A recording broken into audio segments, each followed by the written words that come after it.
Welcome everyone to Communication Across the Curriculum, or CAC, this week. And we're honored today to have a new colleague with us, Sarah Chapman from Criminal Justice. And she's going to be talking about her dissertation, I believe, right? And her title is Inmate, Perpetrated Sexual Harassment, Exploring the Gender-Specific Experience of Female Correction Officers. Thank you, Sarah, for putting this all together for us. Thank you. All right. So today I am discussing my dissertation research. I did research into harassment perpetrated against female corrections officers by the male inmates in their custody. This is something that I experienced as a corrections officer. I got a job in a jail in the early 2000s. Yes, and I experienced this type of harassment as a corrections officer, and I was always intrigued by this and that unique power dynamic between the women that work in corrections and the men in their custody. And so I never lost interest in the subject, and as part of my graduate studies, I continued to look into this. So I'd like to start by defining a few terms relevant to this research. The first is sexual harassment, of course. Sexual harassment was created, or the phrase was coined in 1978, and it was used to describe that male behavior which also often causes women to be fired from or leave their jobs due to discomfort in the workplace. It is the most appropriate definition for what I'm currently discussing. It doesn't apply perfectly to the more popular concept of sexual harassment because there isn't the element of supervision over the victim, but it is a good phrase to use for what I am studying. And I also want to point out that even though my definition is restricted to sexual harassment in the workplace, I don't mean to minimize the impact of sexual harassment in the public, often called stranger harassment. In fact, a lot of my research drew from that body of research into stranger harassment. It doesn't occur in the workplace, but it does have some significance here. Okay, and then to define or to operationalize sexual harassment, because you can't ask a person if they've ever been a victim of sexual harassment and expect that all of their responses are pertaining to the same behavior. So I use the Department of Corrections definition of what they call prohibited behavior. So the Department of Corrections has a policy against sexual harassment. Interestingly, at the time, they had a policy that dictated behavior between coworkers and policy that dictated behavior from officers against inmates, but this list did not apply to behaviors of inmates against officers. But this is what I use to operationalize sexual harassment. I added two additional categories of threats of sexual assault and then actual and attempted sexual assault in the survey. Okay, so I wanted to give you guys an introduction to the corrections environment. Sometimes I forget that I'm usually the only person in the room that's been to jail. So I like to try to find something that describes what it feels like. It is a very difficult environment. By the way, I didn't go to jail. I worked in a jail. Just feel like I should clarify. Actually, I worked there too. You did? Okay. I was teaching. Excellent. Very cool. Okay, well then you might not need this, but most people don't have any idea what it feels like to be inside of a correctional institution. So I found this video that does a pretty good job of explaining some things that I think are relevant. Oh, shoot. Oh, no. It just... All right, I'm sorry. PowerPoint's not my strong suit. What does it do? It apparently just saved as an image and not the embedded video. I'll go get Tom. That's all right. You just go on and I'll go get it. Okay. All right, then I guess I'll return to some of the things I wanted to point out. One of the reasons that I did this research is because there was a complete lack of related research. So there are things that are directed towards the more traditional form of sexual harassment, employer harassment, and then there's a very small body of research that looks at third-party harassment, harassment by customers against women in the sales industry, harassment by patients against women in the medical field. But there was nothing that really explored that power dynamic between female officers and male inmates. So I wanted to fill that gap. 80% of women employed in corrections in this country have custody responsibilities over male inmates. So this is not a small percentage of female corrections officers that do have contact with male inmates. Within corrections, women make up 30% of the correctional workforce. 30% of officers that have daily face-to-face contact with inmates are female officers, and that fits in with the standard percentages that women represent in criminal justice in general. Okay. This is significant because there are a lot of negative consequences of inmate-perpetrated sexual harassment. There are financial costs, a high turnover rate. One of the most common reactions of women to being victimized by sexual harassment is to leave that environment. And so turnover is a huge concern with the sexual harassment of women. Corrections in general has a high rate of turnover, and women in corrections have an even higher rate of turnover. Then there's the threat of civil liability. Employers can be subject to civil liability for allowing a hostile work environment. And there are some cases in legislation right now that are related to this hostile work environment and female corrections officers. The social costs. So among the standard responses of women that are being victimized by sexual harassment are the idea of avoiding the harasser or avoiding the location. Okay, so we give you. Yeah, and so I had this embedded file, but when I got here, it wouldn't run. So I just did it again, and I guess I just saved it as an image because it's not playing now. Yeah, I have. Okay.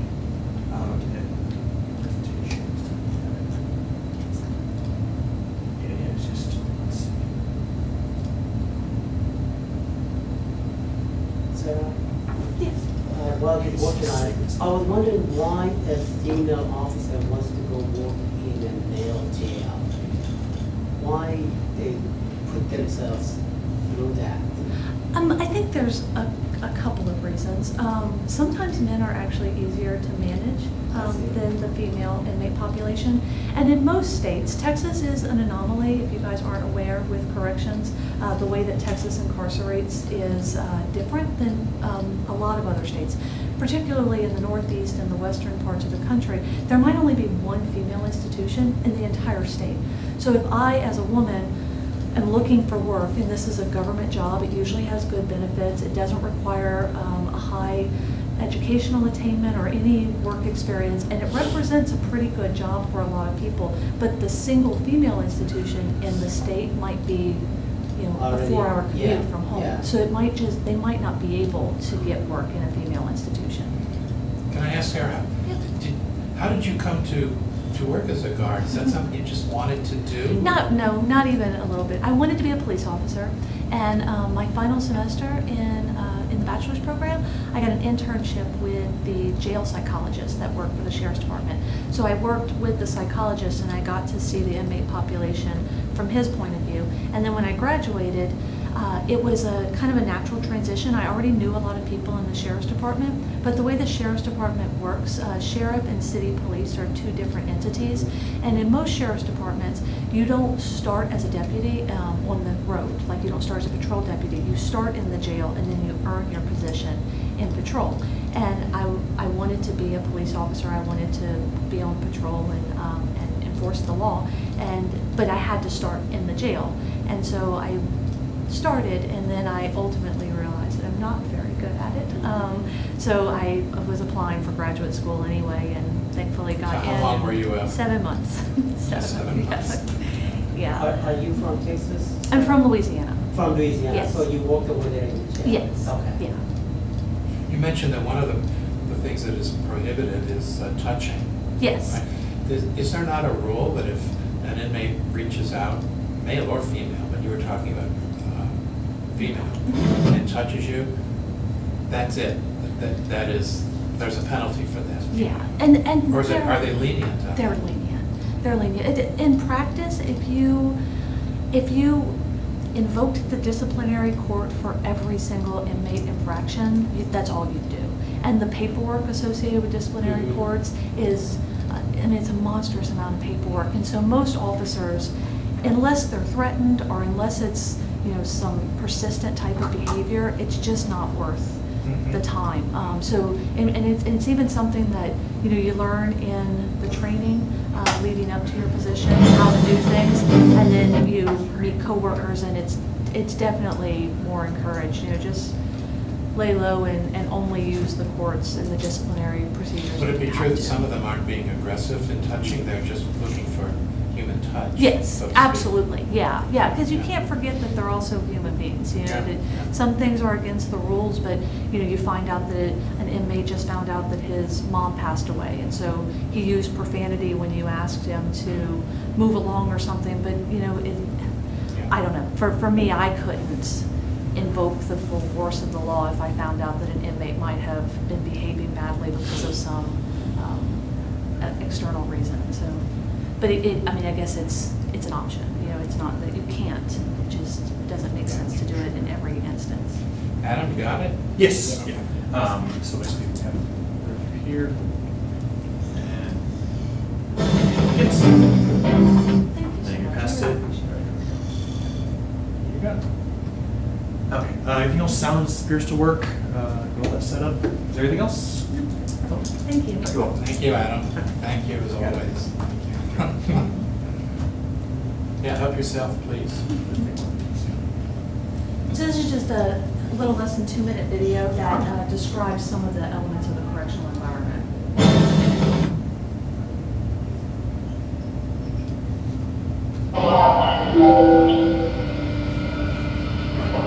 Patricia Jackson has spent 27 years building a career in corrections, a job she says most people don't understand.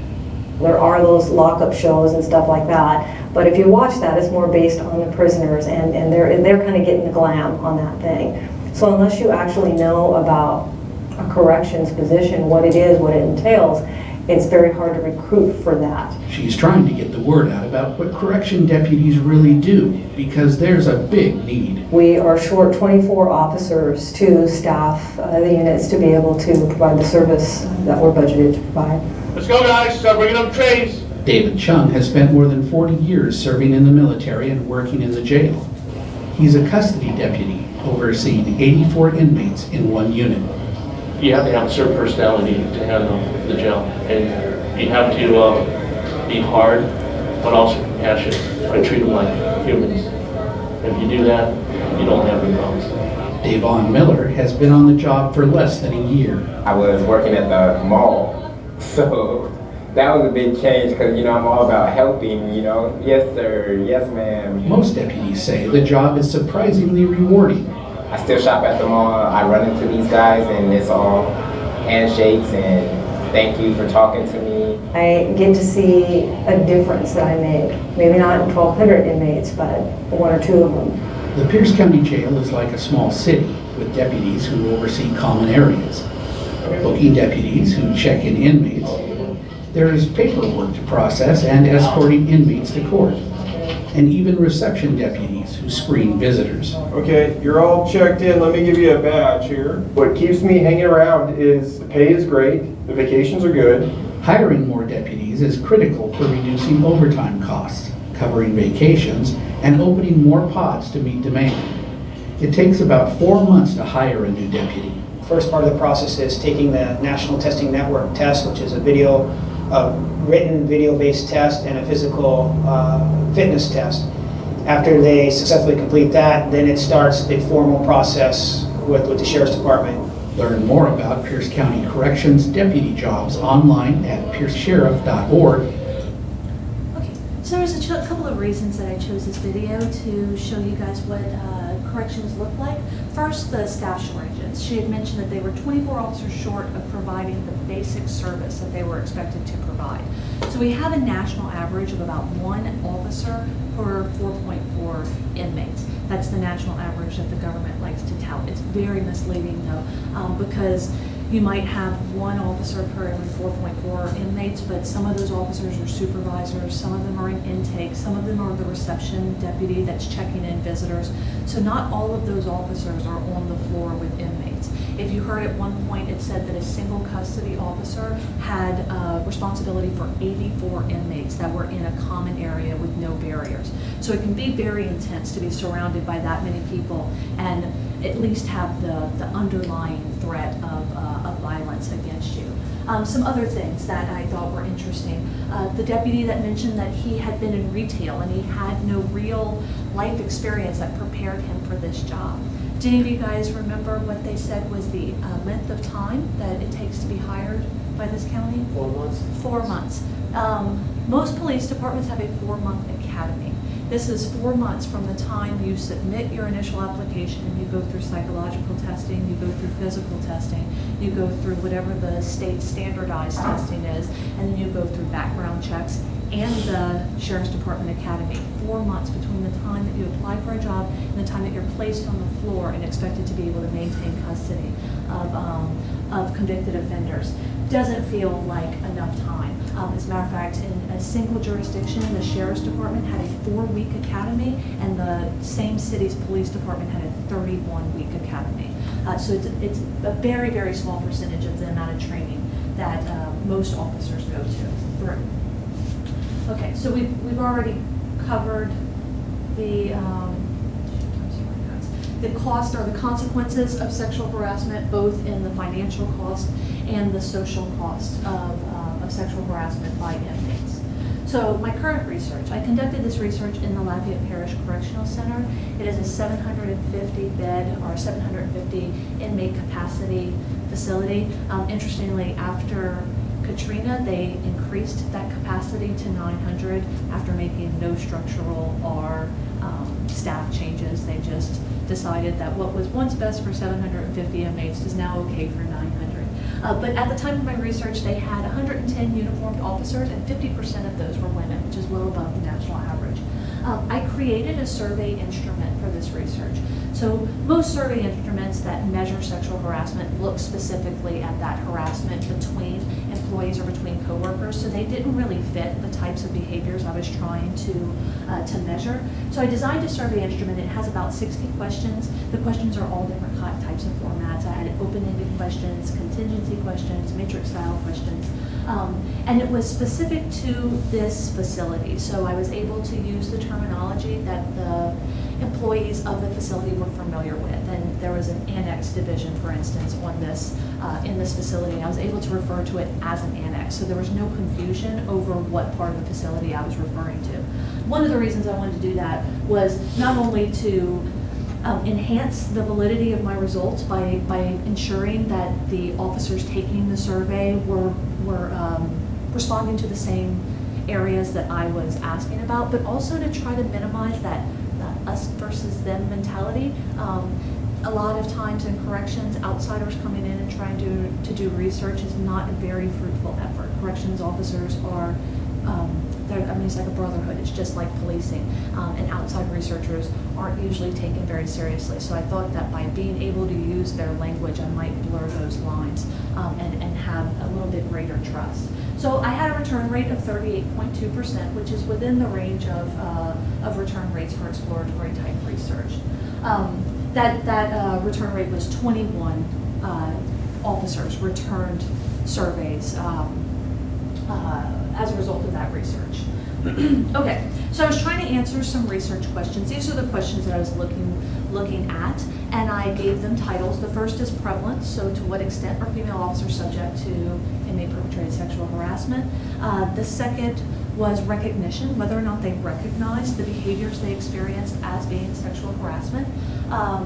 The effects of sexual harassment, how that behavior affected their job satisfaction and affected their feelings of safety, and then lastly, how they managed those behaviors.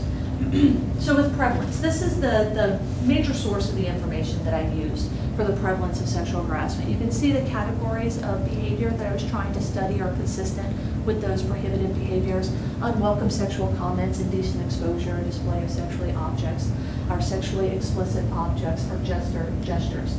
And what I found was that for all categories except for the threats of sexual assault and actual or attempted sexual assault, 20% of all responding officers reported experiencing these behaviors in the past 12 months. So 1 out of 5 officers experienced some of these behaviors in the past 12 months. 27% reported experiencing them on a daily basis or more than half on a weekly basis. So it was persistent and common for a good percentage of these officers. Okay, in order to measure whether or not they recognize the behaviors of sexual harassment, these are the types of questions that I was looking at: whether they consider particular behaviors forms of sexual harassment, whether they believe that inmates should be punished, and if they personally identified themselves as a victim of sexual harassment. So most officers reported the behaviors to be consistent with sexual harassment. 71% of officers said that all 8 of those behaviors constituted sexual harassment when committed by an inmate. Interestingly though, only 57% reported them as sexual harassment if they were perpetrated by a coworker. So they were actually more likely to include behaviors under the umbrella of sexual harassment if they were committed by inmates than by coworkers or supervisors. Okay. Sorry guys. 81% believed that inmates should be punished, and then when asked if they believed that they were a victim of sexual harassment, 67% believed that they had not, even though only 19% said that they had not experienced any of those behaviors. So more than half of respondents reported experiencing one or more of those behaviors in the last 12 months, but did not identify themselves as a victim of sexual harassment. Okay, most officers with this question believed that sexual harassment or sexual comments had no impact on their job satisfaction at all. No officers circled either 5 or 6. So no officers either strongly agreed or completely agreed that their job satisfaction suffered as a result of inmate-perpetrated sexual harassment. Okay. And then this last question is dealing with management. What do you think is the most appropriate response to these 8 behaviors? And the choices were to ignore the problem or avoid the person, to ask or tell them to stop, to threaten to tell a coworker or a friend, or to report them to a supervisor or file a complaint. And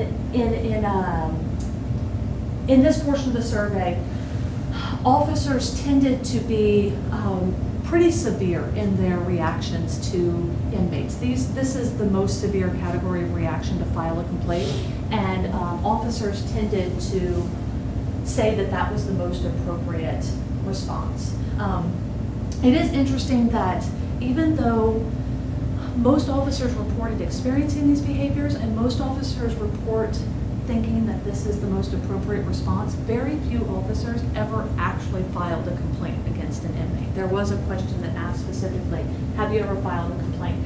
And very few officers had ever filed a complaint. So there seems to be a disconnect between, I believe that this is the most appropriate response, and I'm actually going to respond in that way when I experience that behavior. Okay, I supplemented this with a qualitative analysis because the numbers were so low, the quantitative data just wasn't enough, in my opinion, to describe the problem. And so basically I found 4 themes in officers' response to inmate-perpetrated sexual harassment. There was a feeling of dispassion, a reluctance to identify oneself as a victim, minimization of the behavior or excusing the behavior, and then aggression in theory, but not so much in practice.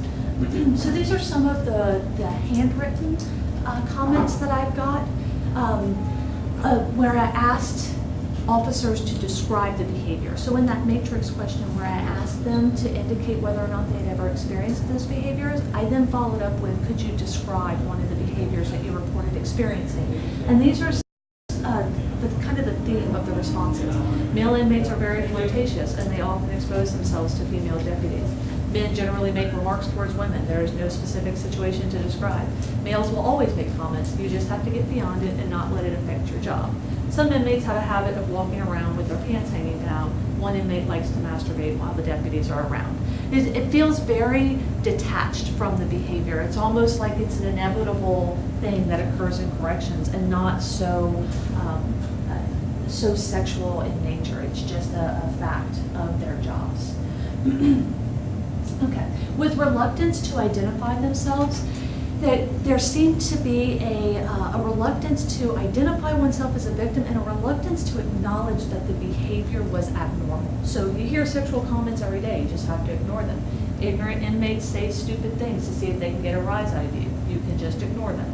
It's just the nature of the job. You subject yourself to inmate perpetrated sexual harassment when taking a job inside any jail. It was just inevitable. It was no big deal. It was something that you just had to deal with as part of the job.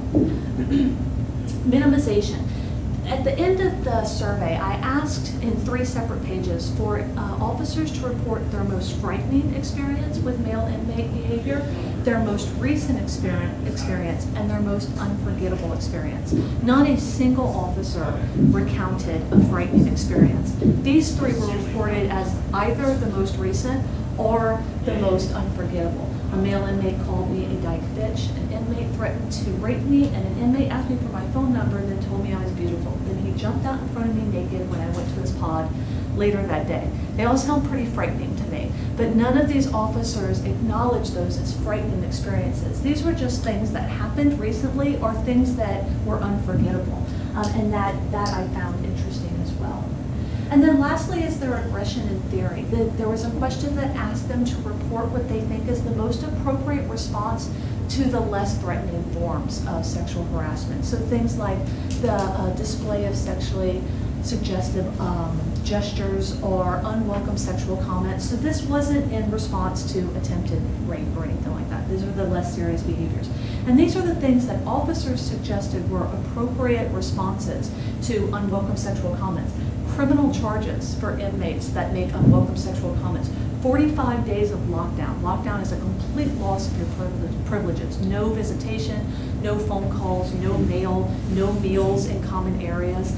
It's about as restrictive of a punishment that you can impose on an inmate inside the institution. And this is what the officers suggested was an appropriate reaction to the less serious forms of behavior. Of course, I'll go back to the fact that not a single officer who reported being a victim of these behaviors had ever acted on these theoretical responses. Okay, so why do I study this?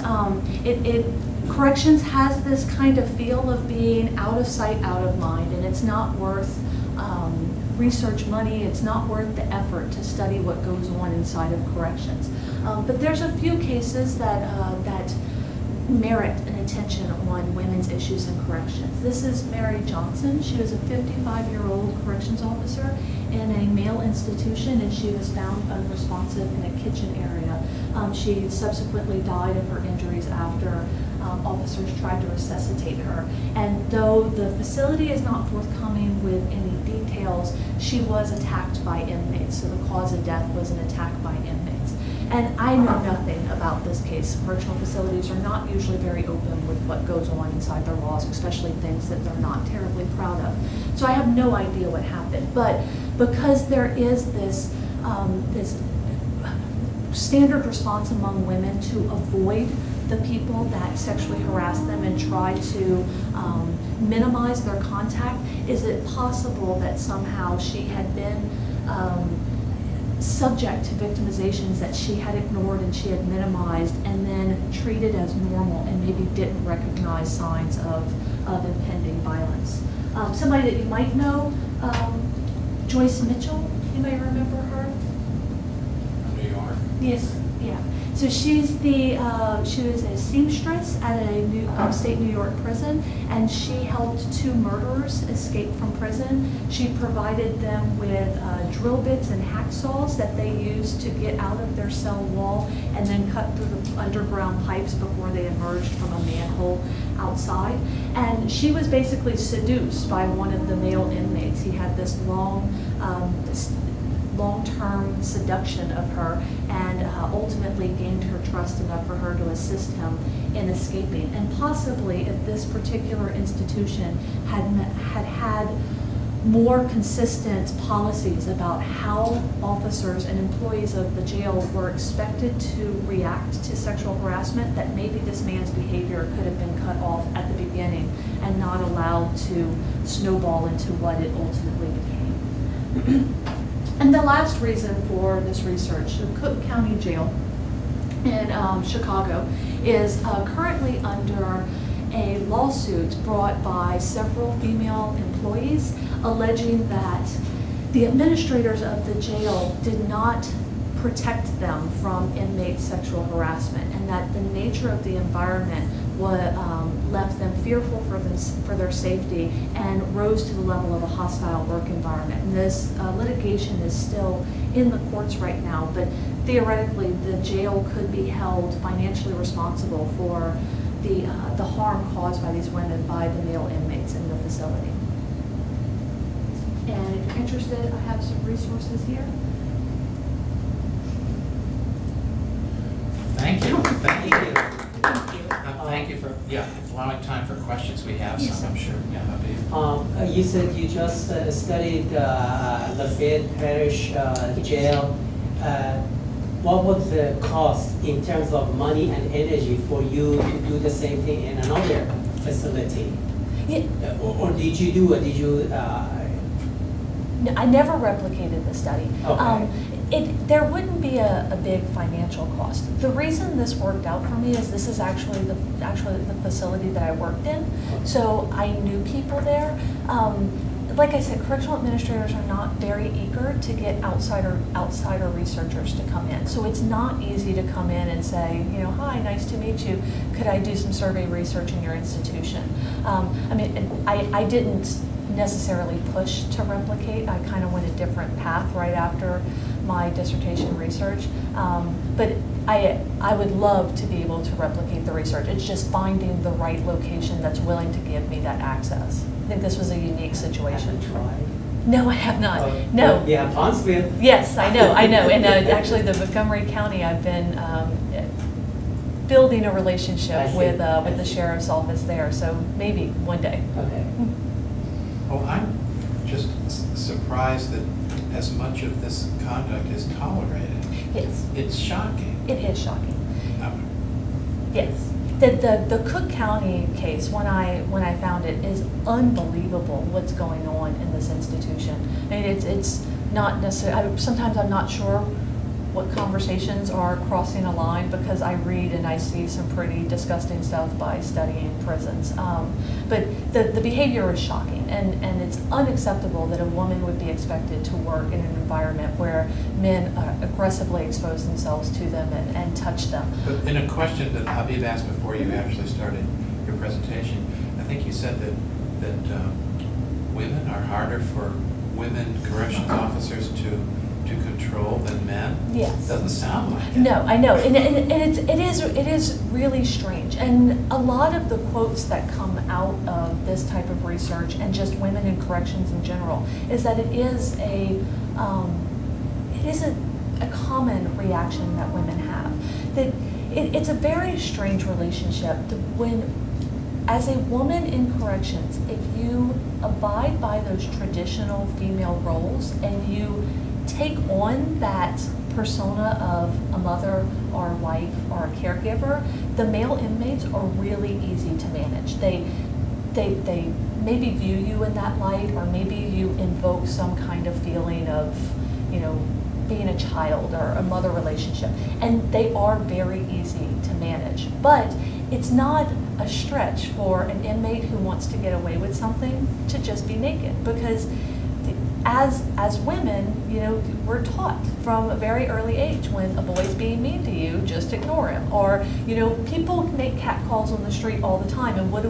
You ignore them. You walk faster, you avoid that route on your way home. It's embedded into... But Sarah, this, if I may, this sounds like someone justifying what was going on in Hollywood for a long time. Absolutely, yes. I really wanted to bring that in. I wasn't sure if it was in the spirit of... Yeah, where do you stop this? I mean, you're Yes. feeding the beast. Yes.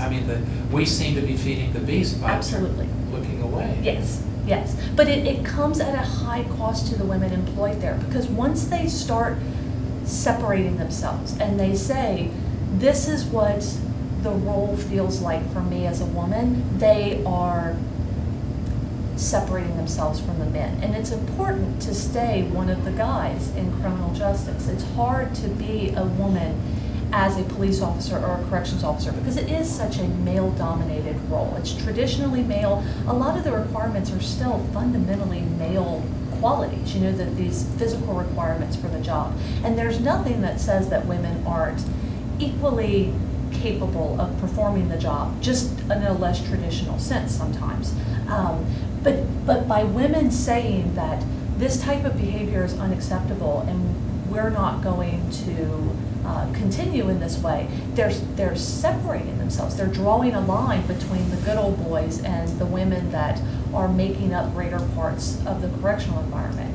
And then at personal cost, are they also limiting their opportunities for promotion? You know, if you're already blowing the whistle and saying this is too much, does that become a justification for why you're not sergeant material, or you're not what we're looking for in this position that pays better and has better benefits and hours?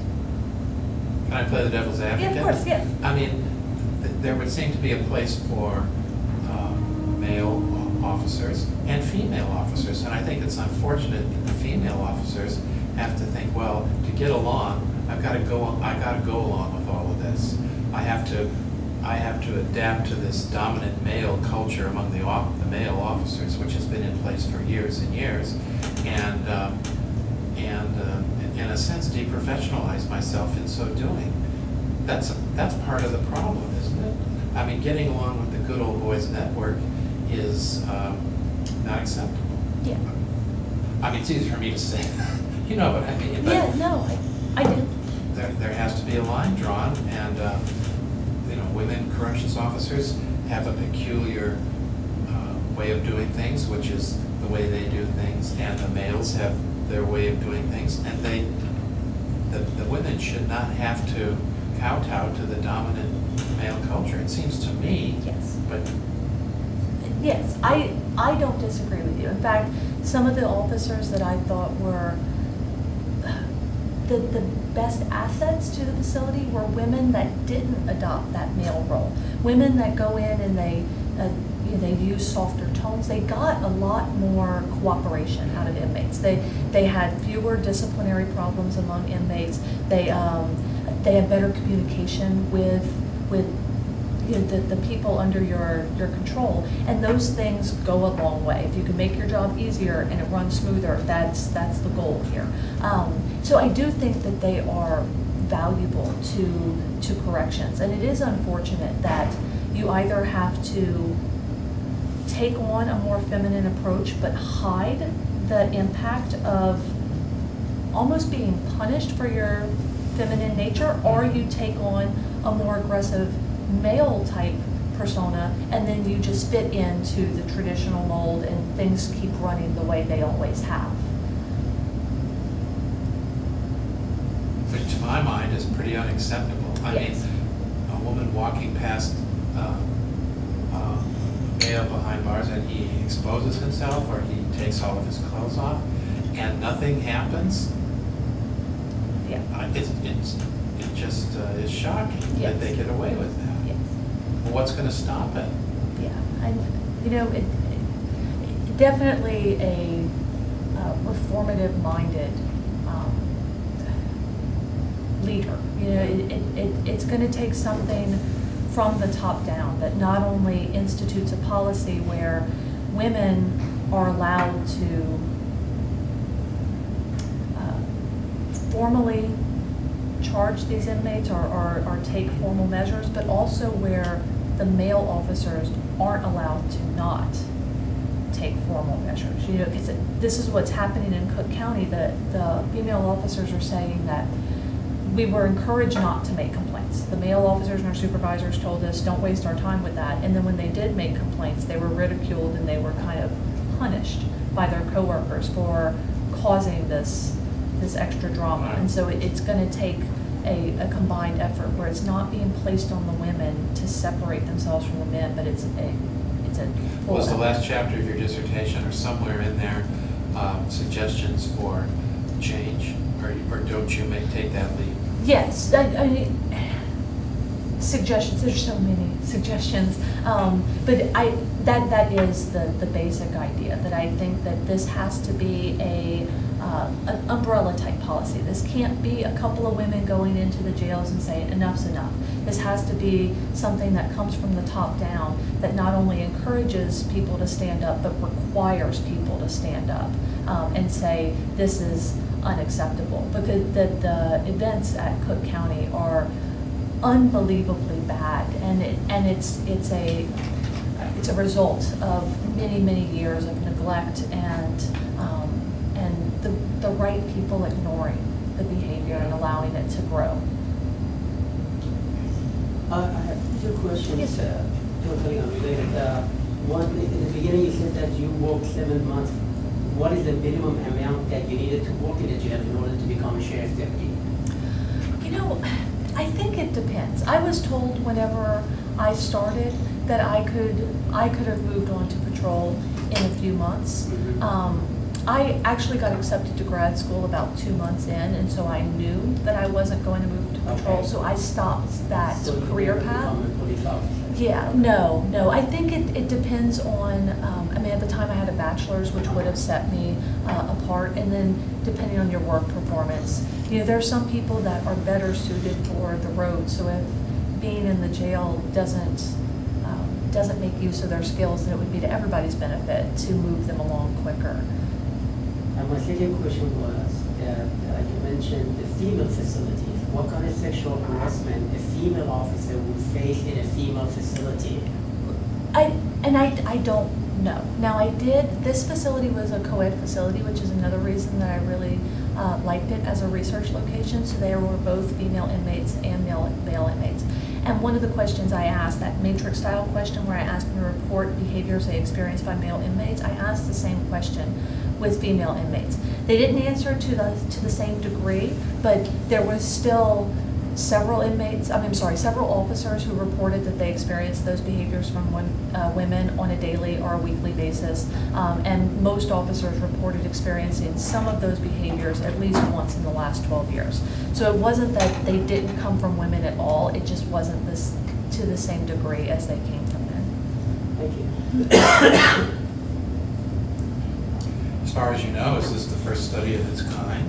It is, as far as I know. I looked pretty hard, and ever since I published, I've been contacted 2 or 3 times from grad students who wanted to replicate the research, and they were asking for permission to use my survey. So hopefully something is on the horizon. I haven't seen any of those research efforts published yet, but hopefully somewhere this is being picked up. I kind of think in another life, if I had not transitioned from publishing my dissertation to raising my children, that maybe at this point in my career I would have replicated the study, and I would have a lot of information under my belt to move forward with this. I still feel incredibly passionately about it. It's such a difficult concept to explain to people, because people think sexual harassment is not okay, do something about it, but it is a very unique atmosphere, and it's intimidating as a woman in corrections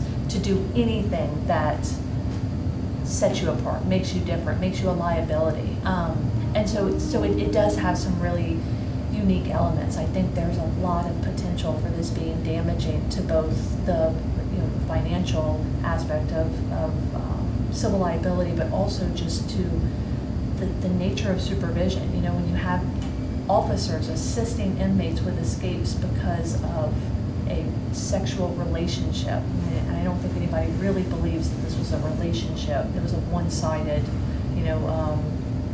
ploy on the inmate's part. But when you have an institution that doesn't have clearly defined rules about how inmates can engage with female officers, and you have females in the institution that are susceptible to these types of behaviors, it creates a scary situation. So I think there's reasons on all ends to be concerned with the frequency of this behavior. May I? Please. Let me take a different channel here. Incarceration and the jail industry is very big in this country, so the two-part question is that, was this facility that you took your study in, you did your study in, was it private or it was a state facility? This is a local run facility. Local run Yeah. facility, Yeah. it's not private. Yeah. Now, is it, have you thought about this maybe in those private jails? sexual harassment are more prominent than the other one because it's a business to run, so put up or get out or something like that? Yeah, no, I could see it going either way. I think also private facilities, the officers aren't bound in their behaviors with inmates. I see. So whereas I had, as an officer, some pretty defined paths I could take. I could file a complaint, I could bring him to disciplinary court, I could ask him to stop. As a private officer, there's no Eighth Amendment protections. You know, you do what it takes, and so, you know, would a baton to the mouth be enough to make the behavior stop? It just, private institutions are a whole different beast. I don't even know if the two pieces of research would be comparable because they are so different in the way they operate. Well, if baton to the mouth isn't going to work, I suspect that sensitivity training isn't going to work either. So what do you see as a first step even to changing the culture? Yeah. Can I give you some really bad ideas first, things that have attempted to be implemented?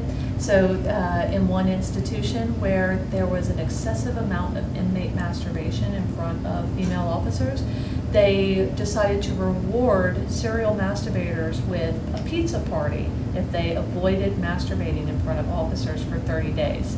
And it was ineffective because inmates started to masturbate in order to be able to stop so they could earn a pizza party. They also tried specific jumpsuits that prohibited the inmate from being able to touch themselves. And the inmates burned the jumpsuits off with microwaves. So those are some bad examples of ways to combat the problem. I personally think that it's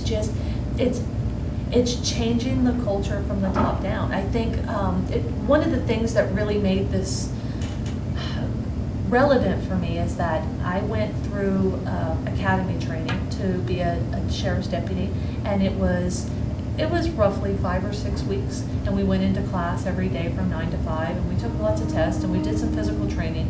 And at one point during our training, they allowed us to anonymously submit our biggest worries or fears about taking the job. And I was one of 3 women, and I think it was between maybe 14 to 18 officers that were in training at the same time. There were 3 women, and 4 people said that their biggest fear was being sexually harassed by inmates. And the sergeant in charge of training, as he's reading through questions, gets to one of those and he was like, sexual harassment by inmates, yep, it's gonna happen. And he put it down, and that was the extent of addressing the problem. And he acknowledged at that moment, your fear is founded, it will happen, and nothing. And if 4 people acknowledged the same fear, and there was nothing, there was no direction whatsoever on how we should deal with this. And even just a standard policy, if you experience any one of the following behaviors, A, you are a victim of sexual harassment. Somebody has committed an act of sexual harassment against you, or whatever we want to call it. But allow the person to identify that behavior as something that's unacceptable and not their fault. And then B, this is what you should do. And if that's a graded policy, on the first offense, write them up. On the second offense, go to disciplinary court. On the third offense, speak to somebody about filing charges or something. I mean, I don't know what the proper course of action is, but some course of action is better than none, because it basically left it up to us. And as a new cadet and as a woman, the last thing I want to do in either one of those positions is come in and be the squeaky wheel. That you want to fit in, and you want to be a part of that brotherhood of officers, and you don't want to be the person that starts your first week on the job by saying, he hurt my feelings, And I just think if we were told in no uncertain terms, this is what we expect you to do when you experience this, it gives us the ability to go take formal measures. And it also sends a message to inmates that this is not going to be tolerated. There is a formal consequence for your behavior every single time. And even if the person who experiences your behavior doesn't report it, anybody who witnesses it also is expected to report it. There's no protection. There's no, there's no gray area anymore with this behavior. It's unacceptable. And I think that that could be a start. It would formalize it. It would take some of the woman-centered part of it out and make it a problem that all officers are expected to address. I have some experience with prisoners. When I was in Flint, Michigan, I have a construction company. So I hired these people, they come from prison, they used to live in YMCA rooms or something. So I take these guys to work, and they became good friends of mine. I mean, I asked them 4 o'clock, I have to finish the job, and they work so hard. I mean, they are good people there, but a lot of them, I find that they have hot temper. Yeah. They cannot control their temper. That's why they are in prison. In Texas, I used to work for Billing College, and also I go over there in the prison and teach a student. And they didn't teach me anything how to behave and this stuff. They right away send me there. So I give them my phone number, and in that time I used to have a restaurant. So sometimes the parents come and say, I'm the father of that prisoner, and they told us to come and eat in your restaurant that you make money. Really? Yeah, that's right. Good relationship. And over there, I believe I was in their side because I was teaching them, and I was not a guard, because guards seem like they are enemies. So I was in their side. I have very good experiences. Yeah. Yeah, that's it. Yeah. I did too. I mean, I had very similar experiences with every single person I met. I mean, there were some bad seeds, and actually one of the ones that is most memorable for me as a female inmate is one of the biggest problems I had there. But I had very few problems with inmates acting in the more traditional ways that you expect inmates to act. I never felt necessarily unsafe. I never felt that I could be attacked physically. But I did constantly feel like, I was being leered at, and, comments would be made about how I, look. I mean, in a uniform, it's not like I could do anything about the way that I dressed. And it was constant, and that starts to affect your feelings of safety.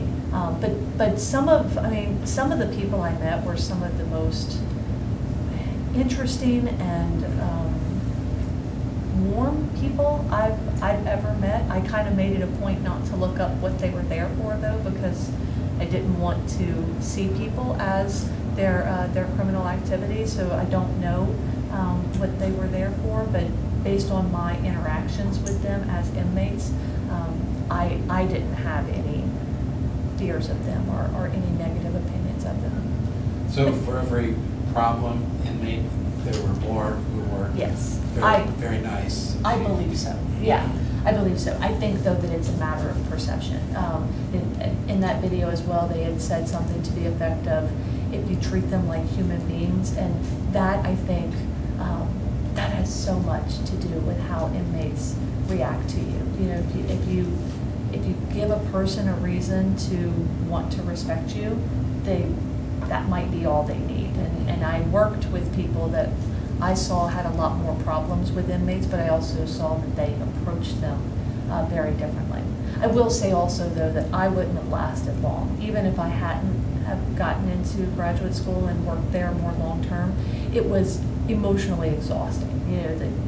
I would go home from work every day and, taking on that burden of people's issues and worrying about them outside of the jail. And I had an inmate whose mom lived in New York at 9/11, and he couldn't find her, and it was consuming for me. Like, I couldn't stop thinking about him, how that must have felt to be incarcerated and you can't get your mom on the phone, and he has no means of locating his mom, and that it was hard for me. It's just who I am, to see humanity and look for humanity. So I don't know that I would have been a long-term corrections officer. I think if you want this job as a career, you have to adopt one of those more, this is the rule and this is what I expect you to do kind of personas, or else you burn out.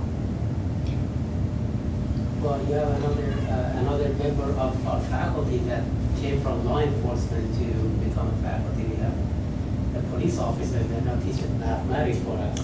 Oh, who's that? It's called Caldwell. Was it? Oh, really? Yeah, he has a PhD in mathematics and he was a Houston police officer. Who's that? It's called Caldwell. Okay. Caldwell. Okay. Also, my own brother-in-law, he has a degree in mathematics from Chapman State University, but now he is a police officer. He went the other way. Yeah. So, And your predecessor, Yes. Stelter, started out as a police officer. Yes. Yep, that's what I hear. Yeah. Mm. Well, thank you so much. thank you. That was great.